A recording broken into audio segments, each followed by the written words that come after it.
evening, everybody, and thank you so much for joining us this evening for our behind the curtain of our new exhibition of Salvador Dali. First, I want to thank all of you for joining us tonight. And I also want to thank you for being members. This is our annual member appreciation event. The format looks a little bit different this year than in years past, but we wanted to give you sort of a special glimpse behind the scenes of what goes into putting on a feature exhibition here at the Biggs Museum. We have a fantastic community of members here. Your support means so much to us, especially in this last year. And because of your support, we're able to put on exhibitions and programs like this. So I thank you, and I hope that you enjoy what we've put together for you tonight. I'm just going to run through what you'll be experiencing tonight during this program, so you know what to expect. We are going to start with a pre-recorded video that allows you to see what went into the 2 weeks where we close the galleries down here on the first floor where we usually have our feature exhibitions, give you a behind the scenes sneak peek, and you'll hear from our curator, Ryan Grover, in that video.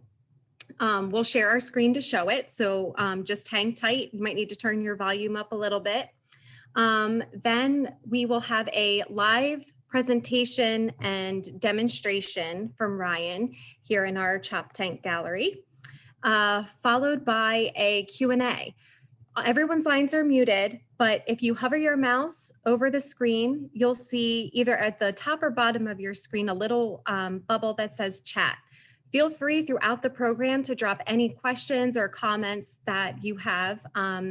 Our behind the scenes guru tonight, Kristen Matulowicz, she is our curator of community and academic programs. She'll curate those questions, and during the Q&A, she will ask them of Ryan, and you'll get your answers then. And at the very end, we have a raffle of some Biggs goodies, as well as a Salvador Dali catalog. There will be 3 winners tonight, so we're gonna keep it fun and light at the end, and we'll announce our winners, and we'll touch base with you after the call to get you the swag that you won. So without further ado, I am going to turn things over to Kristen, and she's going to share her screen so that you can watch the video. Enjoy.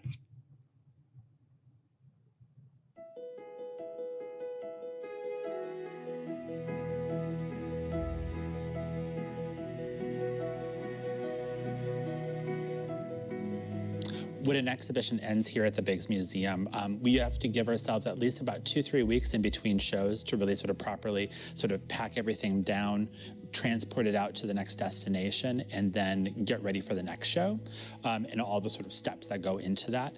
But for the Jack Lewis exhibition in particular, the really difficult thing that we're going to experience under these circumstances, because it's COVID, is that about half the show belongs to other people. So we drew this show mostly from our permanent collection, but about half of it comes from places like the Rehoboth Art League and a number of sort of area collectors between here and the beach. So we have to coordinate with those individuals. We have to take everything off the wall. We have to condition report it. We have to pack it up, and then we have to transport it to people's homes, and we have to do that in a really safe manner. So that's really what sort of, in my mind, what's sort of preoccupying me right this second is just those logistics and about how to do it safely. Once the work is gone, though, we will come in and start prepping the galleries basically for the next step. The collections department at the Biggs Museum is made up of myself and David Clapp, our registrar collections manager. And David's main function during changing exhibitions is to note the condition of the work that's about to leave. So he makes sure that no damage has happened to the objects while they've been in our care during the last exhibition. And then he also orchestrates the logistics to get the new works in. So for instance, the Dali show is coming from an outside source, one particular source, and everything is crated. So he has had to hire outside shippers to bring those works from the last venue to this venue to make sure that they know that they have to have a lift gate on their truck and that they have to have two guys to be able to bring the pieces into the museum because we don't have the staff to bring those things in. And just sort of going through those kind of contract logistics. And then the other sort of major responsibility that he has is noting the condition of those objects as they come out of the crates right as we're about to put them on the wall. So every time that we put up a new exhibition, when we prepare our galleries for a new installation, it always depends on the show. Every show is completely different because the work is always different. So you really have to start with the work. And I sort of feel like anything that we do in the museum always starts with the work that you're trying to feature, that you're trying to interpret, that you're trying to tell stories about.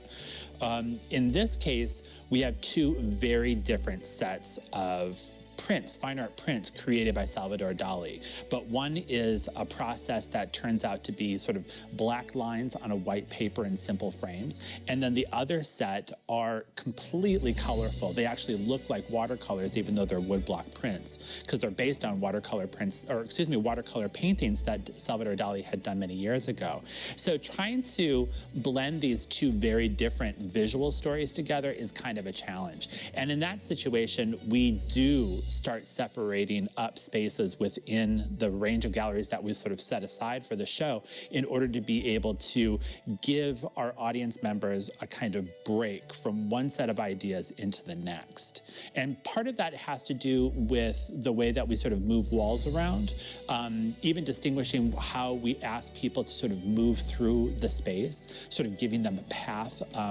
the kind of visions that they're able to see along that path. So at certain places, maybe there's a sort of specific sort of corner in the exhibition, I want to make sure that the next thing that they see is powerful enough to draw them further into the show.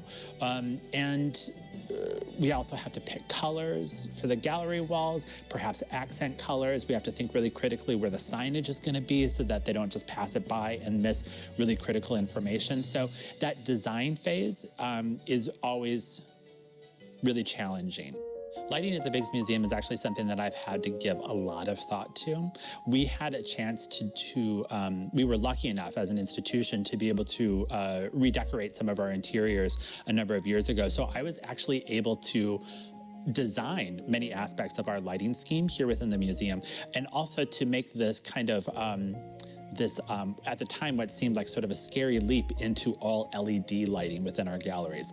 LED lighting was already proven to be much less damaging to artworks over the long period. And so we really sort of galloped after that possibility. And now that we've had LED lighting within the galleries for about 10 years, we've never really looked back. It's been a really, really seamless sort of experience for us. And and I understand we were one of the first institutions in the country to go all LED. So little nods to us. But lighting can be really, really challenging. And it's, and luckily, we've been able to invest in light meters and other kinds of technologies, other types of devices that help keep us honest in the light levels that we're supposed to use around individual types of objects. But we also have to be very mindful about how long we can keep things on view. So bringing Salvador Dali to the Biggs Museum is kind of a dream come true. I've been thinking about this exhibition for a long time. We've been contracted with Park West Museums to do this for about 3 years now. So we've been in negotiations with them for a long while. And I have to say, like, the thing that I hope that people come and experience is, well, first of all, I hope that people are able to make a little better sense about who Salvador Dali was and the kind of work that he created over his career. We know a lot about Salvador Dali, like, you know, he's practically on the side of lunch pails, like he is really well-known artist, but you know, how often do you get the chance to kind of dissect the individual iconography, all of those symbols, the ideas that he put into it, then sort of back narratives that he hides in surrealism is really very fascinating. And I think it really kind of humanizes the guy in delightful ways. The other side of this is that I hope that people are able to experience the generosity of the Park West Museums that lent us this show in the first place. The show is really well written. It has a lot of great text, a lot of great information, but the publications are terrific. And we have a lot of them here to take a look at, to even take home if you want to. And I think that they will really explain a lot about who this guy was and the range of products that he was able to do. You know, a few of us have been lucky enough to see some of those paintings in some of the major museums, because there's not a lot of them. But when you start to think, when you dig into Salvador Dali a little bit further, you realize that he did architecture, he did book illustrations, he did watercolors, he did drawing, he did jewelry design, he did theatrical design. So he was an incredibly, incredibly impressive and important individual in 20th century visual art. And so I think that you're going to, because there's so much work in this show, I think that you're going to take a little bit of that home with you when you come to visit the show.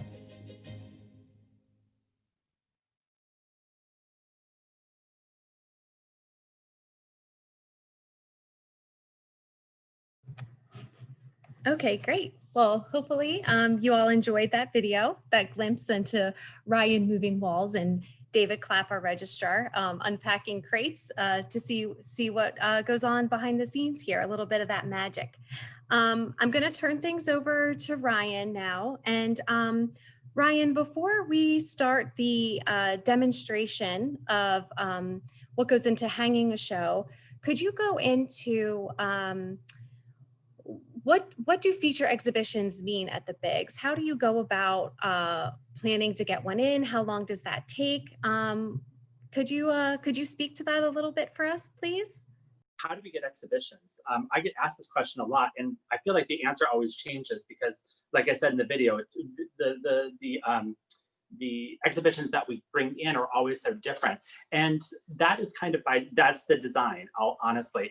I try to think about different kinds of variations, or I should say variety, really. Sometimes we work with contemporary artists and we do work that debuts, work that had never been seen before in any other institution. Sometimes we do deep research about historical motifs, especially things that are in our own permanent collection. And those can be exhibitions that sometimes take a couple of years to put together. We do characteristically a couple of times a year also bring in shows from outside sources, like the Dali exhibition. So an organizing company called Sewell LLC, they contracted with the Park West museums to put a portion of their permanent collection on tour. We are the last stop of that sort of national tour here at the Bigs, and these are the works that were sort of debuted from it. In that sense of variety, because we're an American art museum, but we sort of focus a lot on sort of regional stories. We try and tell a lot of stories about Delaware and the Mid-Atlantic region. I also try, while I'm also thinking about this sort of variety between contemporary, modern, and historic materials, I'm also thinking about artists and sort of artist movements that are national or even international in scope, as well as local in scope. And so oftentimes I find myself sort of vacillating between those two poles as well. So right now we're doing Salvador Dali. We'll follow it up with a sort of look at Impressionism in the plein air tradition next spring. But like, I think other exhibition programs that we have coming up are like Winslow Homer, works on paper by him. And then that's going to be followed by a contemporary painter here in the state of Delaware named Tom Wilson. So it really is just sort of all over the place. We really try to create as much variety so that we can sort of hit and talk to different communities within our state and within our region, really. The shows come in, they typically come in anywhere from about 3 to 4 months. There are certain circumstances where we have the opportunity to be able to show things for a little bit longer than that. Sometimes they are in here on our first floor for our sort of feature exhibitions programming. So some of the biggest shows that we do are here on the first floor. The shows that probably get the most attention happen here on the first floor. But then sometimes we also make these kind of small focus exhibitions that show off like maybe new research or new interpretations. And we sometimes hide those, not hide them, but we sort of tuck them into parts of our permanent collection up on the second and third floor. And that's really fun too, because it sort of helps to refresh those spaces. and introduce new ideas into spaces that we think that we might be familiar with, but are always kind of changing. Okay, great. Thanks, Ryan. Did you want to get into your demonstration of what goes on when you are deciding where to place art, how you hang it? Could you give us a little spotlight into that? Yeah, absolutely. I sometimes get asked, like, how do you hang paintings, and how do you sort of organize exhibitions like this? I don't know that I actually have any sort of like direct policy that I have in place, or any sort of like, there's probably some sort of method to the madness in here, but not exactly sure that I can explain it really, really well. However, my approach is usually very mathematical, and I apologize if that sounds really nerdish to people that are watching right now. I guess I am kind of a nerd, but to make things look pretty faultless, to have things look like they just sort of emerged looking pretty precise and perfect here in the galleries, we have to put a lot of planning behind it. So for instance, like with the Dali show, I know that the Dali show has 145 works. I know the exact sizes of those works, and I know how many works that I need to accommodate on my path that I've created to go through the two sets of illustrations, the two sets of prints for the two different publications that are featured within the show. So that gave me a pretty clear idea of what kind of square footage, or I should say what kind of linear footage I could place them. So how many feet I needed to take up of wall space, which was in this case, all of the wall space, because it's a big show. And then, and it helped me to try and figure out how I was going to pace those works through the show. So it really is just down to mathematics in that way. You just sort of divide the number of pieces basically across the sort of the footage that you have. And then that helps to indicate how often you need to double works up, how often you need to do sort of double hangs or just single hangs like the piece that we have right behind me. And then it becomes sort of playful. Like, how can you create a rhythm across the wall that looks appealing, but accommodates all the works that you need to in the pattern that you want it to appear. So like how quickly you want people to be able to walk through this experience and sort of take it all in. You have to leave enough space, of course, for label text, and you have to do other things. But one of the things that people, and this is something you can take home to yourself as well. Very rarely do you walk into, you move into a new house and you have to place 145 individual framed objects. I seem to do it all the time, but like I said, I'm a nerd. So when you're at home, one of the things that I always tell people, so when you're hanging artwork, oftentimes people think that you have to line up all the artworks according to the base or according to the top of the frames. And the trick here in art museums, regardless of the size and how you're putting big things next to small things, you always want to hang with the same center point. So even though there is a single hang here, this center point is the same as what will be a double hang here, the same center point across that same height. And in our galleries, we hang everything at 55 inches. We have pretty low ceilings here on the first floor, and 55 inches is really, really accessible to like little people, to kids, to individuals that are shorter than me, which means everybody because I'm kind of gargantuan. So 55 inches is a really good thing for us, but I know of other institutions, I've worked in other places, that they hang it even like 60 and 62 inches as sort of the middle point for all of their artworks. But you make up your mind. The thing is that when you start at one sort of center point, you want to make sure that you are hanging all of your works at that same center point. And how do you indicate that? So if you're going to go 55 or 58 or whatever the case may be, most artworks have a little wire across the back. So if you want 55 inches on the wall to run across the middle part of your frame, then all you have to do is measure up from the center of your frame to where the wire hedges. So you just make that measurement and you measure that much higher from the floor, 55 plus the extra that you have for the wire. So in this case, it's probably like another 4 inches. We can measure it with a tape measure.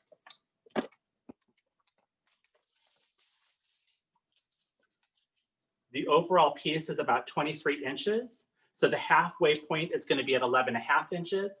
and the wire looks like it's going to hit at about 17 inches. So that's actually 5.5 inches above center. So instead of 55, you're going to put your nail at 60.5. Does that make sense? Hope so. Now, with the Dali exhibition, this was a little bit more complicated.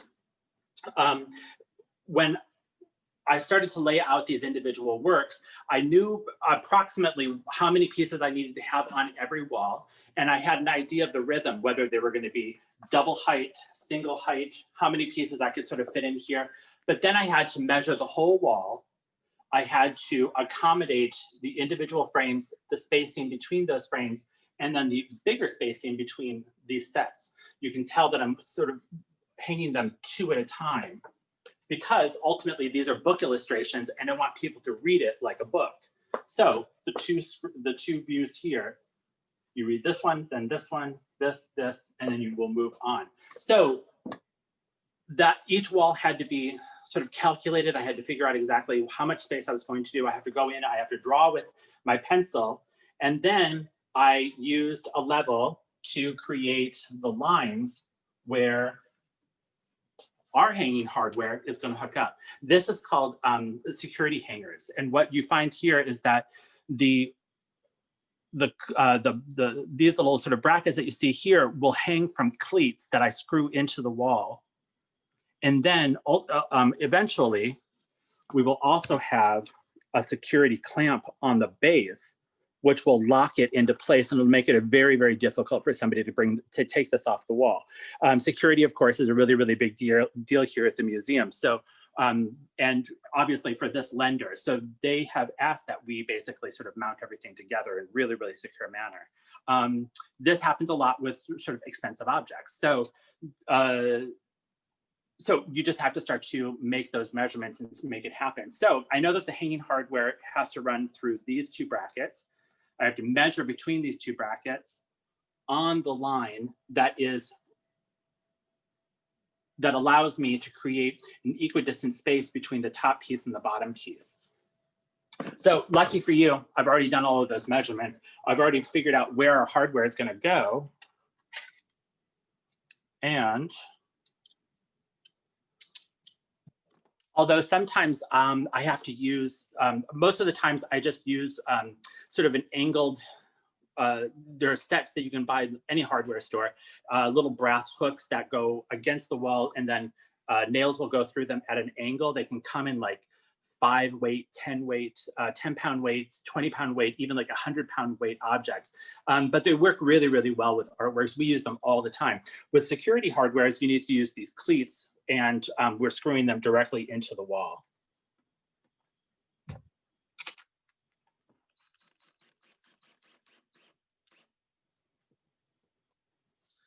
I'm going to squeeze in and grab another example of that. Sorry if this machine is a little loud. It won't last long. So hopefully, with some good planning,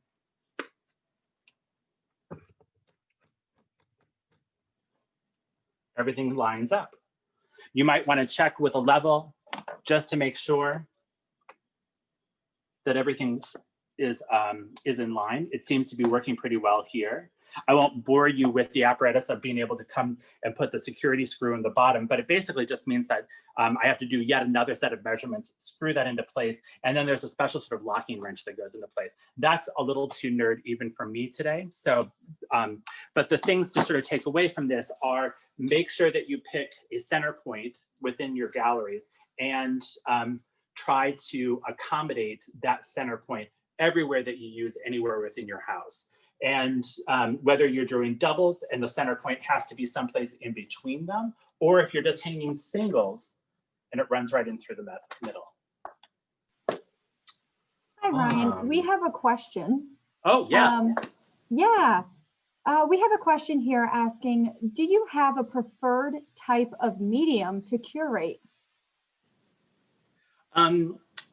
So when I was in school, I was kind of a furniture specialist. I was did a lot with 18th century furniture, ceramics, metals, like especially silver. So I kind of have a strong decorative arts background. However, even while I was still in school, and I was in school a while ago now, I mean, it was like 20 years ago, but even while I was in school, I was working for curator of works on paper, so printed works like what you see in the Dali exhibition.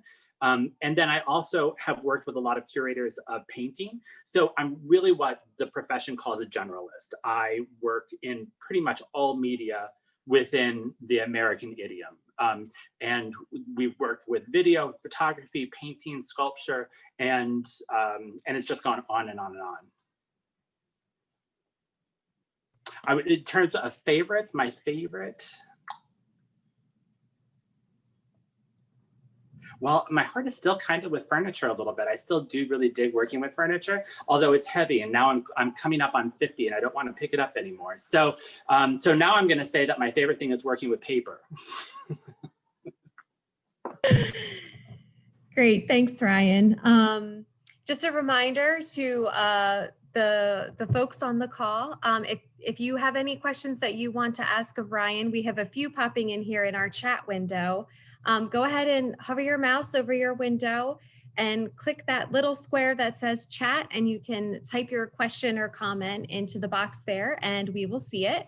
It looks like we have another question for Ryan. Kristen, if you want to ask him that.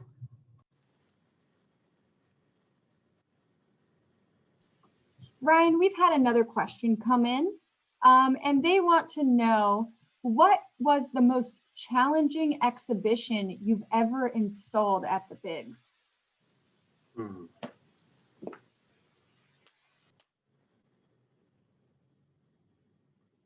There are a lot of them, so I'm going to take a second to sort of access that information.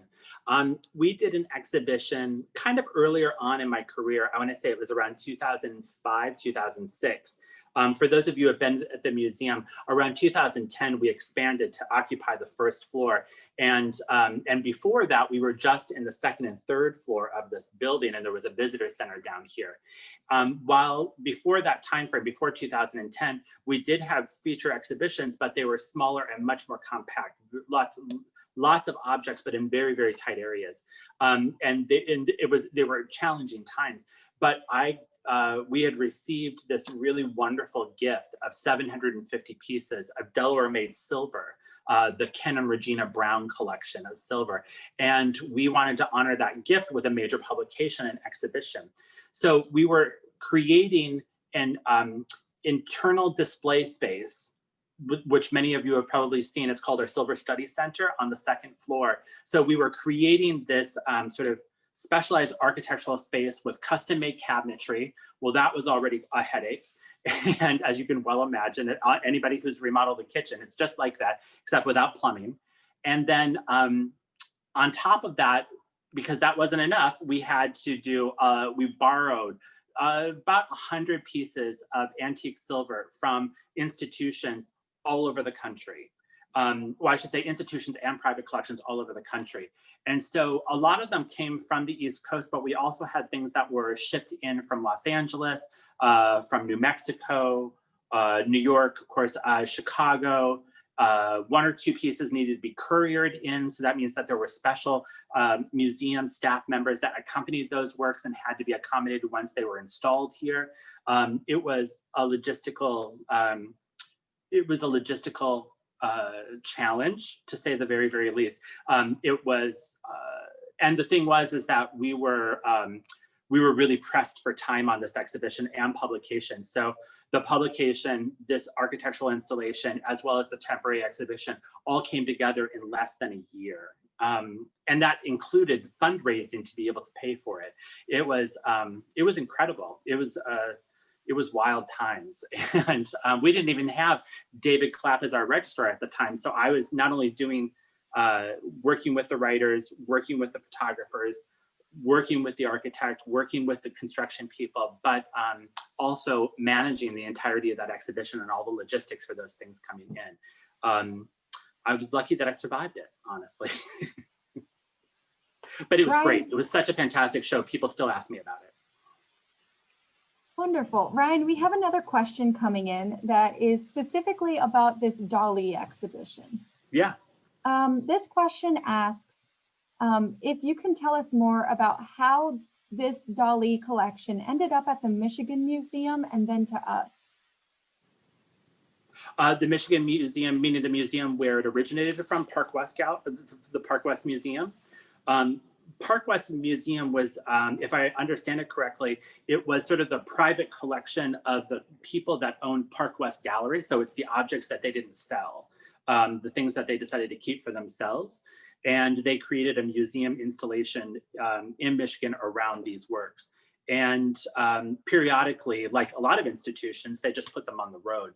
I remember reading about the exhibition as it was traveling, and I ended up just contacting them and find out if we would be able to be part of that tour. And they were really gracious and said yes. So we were lucky enough to be able to bring it here to Dover and really sort of celebrate this amazing surrealist vision here within the state. And honestly, the beginning of the negotiations for most of these exhibitions are usually not much more complicated than that. There are websites that you can go to. There are agencies out there that book shows and tour them and create, they basically seek out other sites for traveling exhibitions. Some exhibitions can be very, very expensive to bring in, and they can be big moneymakers for the institution that hosted them. There's a lot of money that can be involved with an exhibition. Especially traveling exhibitions, sometimes the fees can be remarkably high. But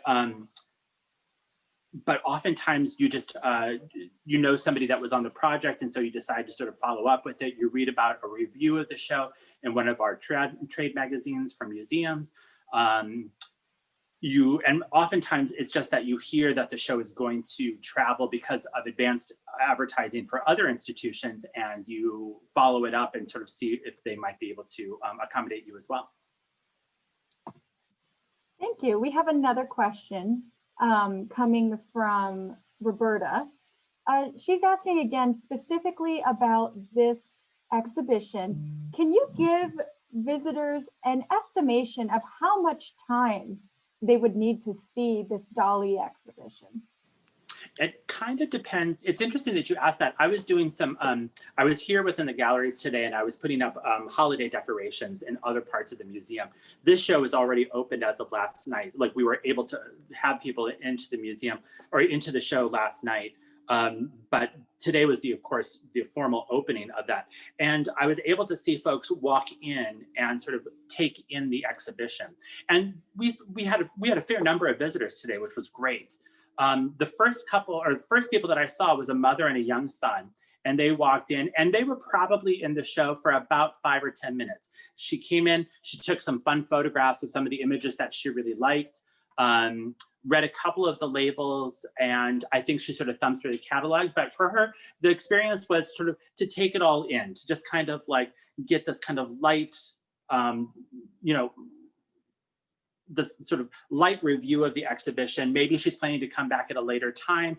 I'm not really certain, but she seemed to be taking in the color, the general forms, but not really sort of gravitating over any one particular piece. The last people that I saw, they were here in town visiting family. They were visiting from Los Angeles, from what I understand, and they were in the exhibition for well over an hour because they went through and read all of the label text for every piece. And the labels here are centered on helping us to understand where Dali got some of the ideas for the images, these kind of surreal images, what other kinds of artwork he was sort of riffing on, what kinds of, and what passages of the actual poem, especially here with the Divine Comedy, what portion of that poetry that was actually being sort of highlighted with the illustration. So there's a lot of text here. It doesn't take up a lot of wall space, but there's a lot to absorb. So I would, depending upon your purpose for the show or how often you think you might want to come to see the show, I might give yourself an hour just to be comfortable, but you might end up staying a little longer. Thank you so much, Ryan. We You have bet. another question coming from Agilda, and I apologize if I said your name wrong. Are there any pieces in this exhibition that are original? So this is a good question, and something that we sort of work with a lot when we talk about illustration and especially fine art prints. Every work is original. So in the first part of the show, when you're dealing with the Songs of Maldoror, that publication, those are individual etchings. So they are basically copper and steel plate etchings. Each one of them had to be individually inked and laid down on the paper and then brought back up again. And there are subtle differences between every time that is printed. This is actually much more pronounced in the next portion when we're talking about the Divine Comedy. These are woodblock prints. And what's really, really fun about these particular works, and we'll talk more about this in the following weeks when we come to talk about the individual portions of this show. So check your calendar for this. But these were originally watercolors that Salvador Dali had created. And he wanted, when he created the woodblock print process that would reproduce these watercolor images, he still really wanted to bring across this real washy kind of feel. So the interesting thing about it is that there's exactly 100 prints in this portion of the exhibition. It took over 3,000 wood blocks, individually carved wood blocks, to create the 100 images that you see here. Every color in every print that you see is a completely different block that's been carved. And when they are printed, they are hand painted, the blocks, to come into and be pressed onto the surface of this paper. So especially with these woodblock prints, every time that this is printed, there are lots of variations. There are variations in color, variations in where things sort of line up a little bit. And you are looking at a sort of a very distinctive individual object in each case. Now, these are objects meant to be reproduced in some capacity. So there is, of course, going to be a continuity of that form over and over and over again. There are not original, what you call sort of paintings. There are not Salvador Dali's oil paintings in this show. But, and this is kind of the unfortunate thing, there are not a huge number of Salvador Dali paintings out there. And those places that have them are not usually very happy about lending them. So they don't travel a lot. They are remarkably expensive, in the millions and millions of dollars. So oftentimes when you see Salvador Dali traveling, it is usually prints. The interesting thing though here is that Salvador Dali is known to have created about 1,500 prints in his career, most of them for book projects. We have about 1/10 of them on view here. So you're looking at an enormous portion of his overall artistic output as an artist. Thank you, Ryan. I actually didn't know that, so that was very enlightening. We've got another question here from Ellen. Ellen wants to know what items from the Biggs collection have been a part of traveling shows, if any. Oh God, we've actually lent out a lot of things to traveling exhibitions. We've only produced a couple of traveling exhibitions ourselves. So meaning that we created the exhibition, the publication, and then put it on the road to other institutions. It's for a small staff. I mean, we are at 9 full-time individuals now. It used to be half that, and it was half that for a really long time. So staff resources are hugely important in traveling an exhibition. There's just a lot of moving pieces, a lot of details. That said, we have traveled the bulk of our antique clock collection to another institution, which was really, really fun, really exciting. And it was so much fun to be present when that show was being savored by outside audiences that many of which had never even been to Delaware before. And so, as you know, a lot of our antique tall clocks are from Delaware. So to be able to share some of the best things that Delaware ever created, it was with audiences that really had never been here before. It was that was super exciting. But we have lots of other pieces within the collection. We've had sort of significant pieces of our colonial silver collection been on view in other institutions. We have a number of really sort of notable works in the Hudson School, landscape tradition, and many of them have been on view. So one or two, or one of them in particular, ended up the cover image, like the signature image of the artist that the show is featuring. A number of our Impressionist paintings have been on view in other institutions. Colonial portraiture. We've lent out quite a few works in the close to 17 years that I've been here at the museum. I have to say we probably have lent out somewhere in the neighborhood of about 50 or 60 works. Okay, we've got, it looks like this might be our last question coming in from Keep 'em Izzy. coming. Okay, I know. How often do you get one-on-one time with you to ask you anything our heart desires? So what do you think, Ryan, is most interesting about Salvador Dali's work? I think most people are probably really attracted to the work that is in the second portion of the exhibition, the colorful works, the ones that illustrated the Divine Comedy. They're very recognizable imagery. There are subjects that, because a lot of people are familiar with the storyline, that they can follow along with. And they show a lot about like the subject matter that Salvador Dali had been championing in that time in his life, in the later portion of his career. But I would really, I would push people to take the time to look at the black and white images at the beginning of the show. They really start to set up they're almost kind of like his scratch pad for a lot of the surrealist work that he did early in his career.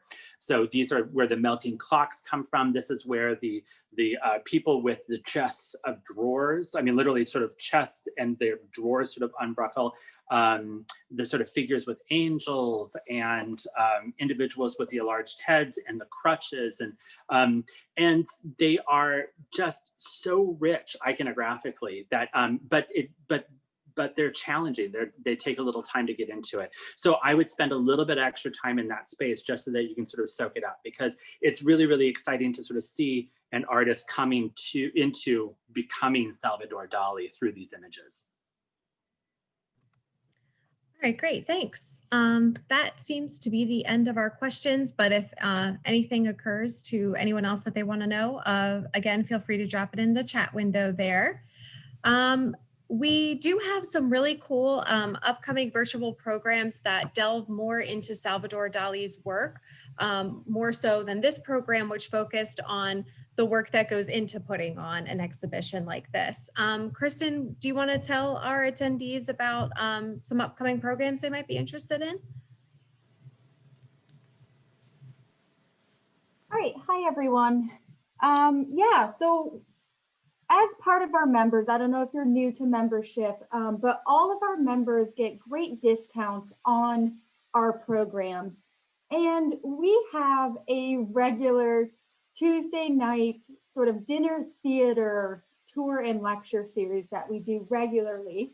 And with Dali, we have our upcoming ones all about Dali. And these are 1-hour tours where we go really in depth about what we're doing. It's almost like having a private tour in the gallery.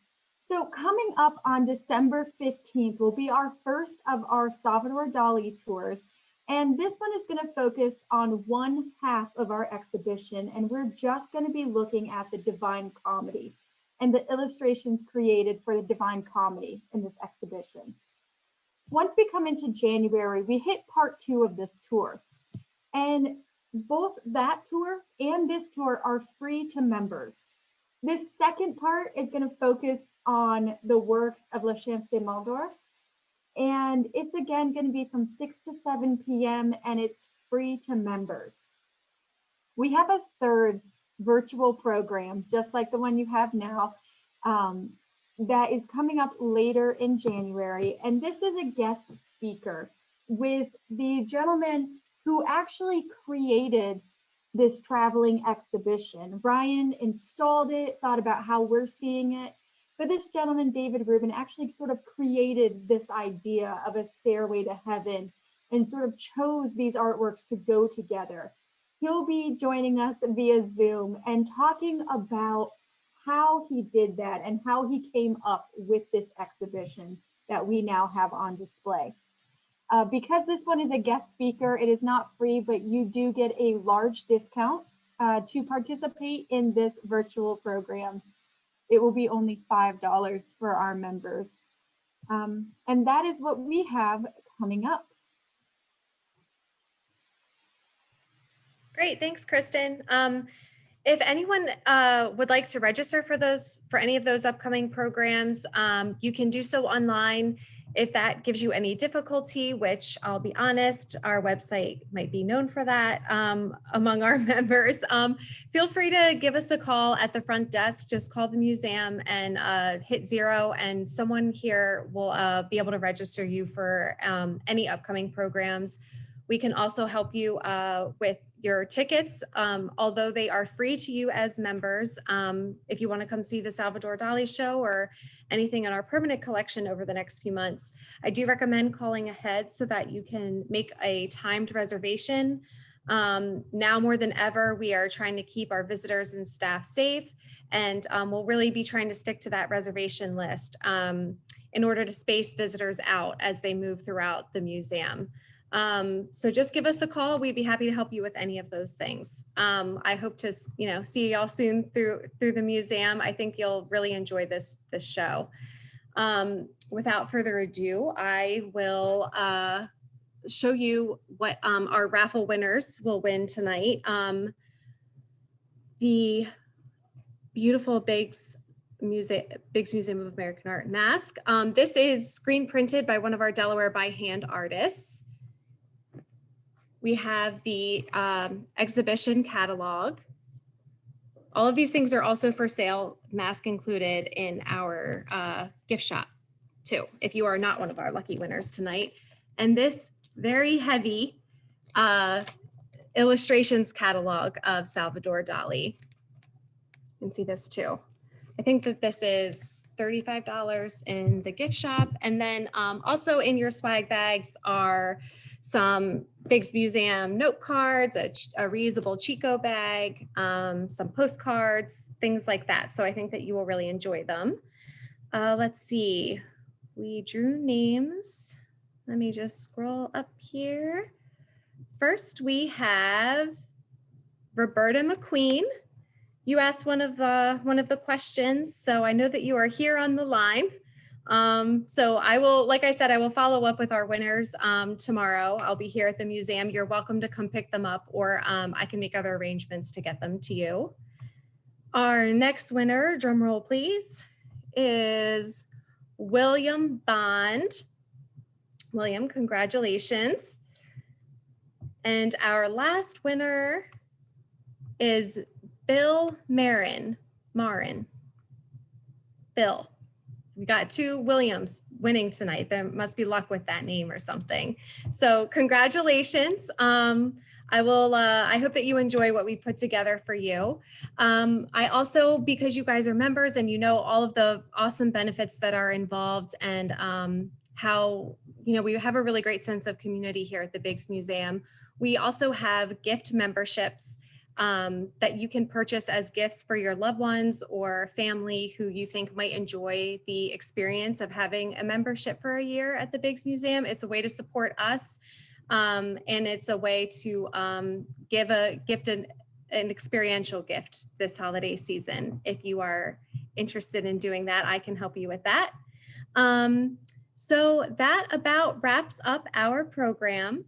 I want to thank you again so much for attending and for all of the support that you give us as members. I hope that you enjoy being members here, and that over the next year we can get back to our in-person programming and really ramp up the sense of community that we have here, and enjoy art all together in the same room.